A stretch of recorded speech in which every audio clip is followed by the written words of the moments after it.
دوسرا احمد الجمیل صاحبہ کا ہی دوسرا سوال ہے ہمارے پاس۔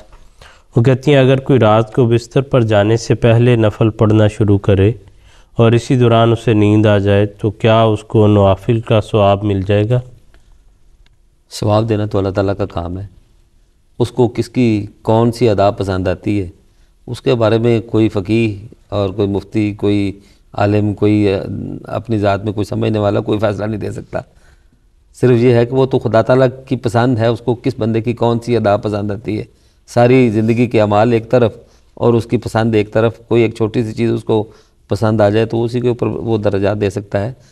لیکن جہاں تک نماز کا تعلق ہے اس کے لیے تو بہرحال قرآن کریم جیسا کہ بتاتا ہے کہ تیاری کر کے اس وضو کر کے نماز ادا کرنی چاہیے، اور اس حالت میں کہ انسان جو ہے ہوش و حواس میں ہو، ٹھیک طریقے سے نماز کو ادا کر رہا ہو۔ لیکن بعض اوقات یہ ہوتا ہے انسان کو کہ تھکا ہوتا ہے یا کوئی ایسی کیفیت ہو جس کی وجہ سے نیند آ جائے تو وہ تو پھر خدا تعالیٰ قبول کرنے والا ہے، اس کو قبول کر بھی سکتا ہے۔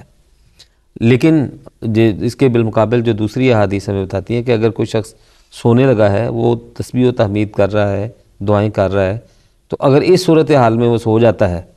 تو فرشتے جو ہیں پھر اس کو اسی صورتحال میں لکھتے ہیں گویا کہ اس نے اٹھنے تک خدا تعالیٰ کی تسبیح و تحمید ہی کی۔ تو نیک کام کرتے ہوئے اگر انسان کوئی سوئے گا تو اس کو بہرحال اللہ تعالیٰ کی طرف سے اس کا اجر و ثواب تو ہوگا، اس کے اس لیے کہ اس کے خیالات پاک ہیں اور وہ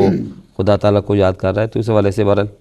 یہ خدا تعالیٰ سے توقع تو کی جا سکتی ہے کہ نیک اعمال کا اس کی نیت کے مطابق جو بھی اس کی نیت ہے، انما الاعمال بالنیات، اللہ تعالیٰ اس کو اجر اور ثواب دے گا۔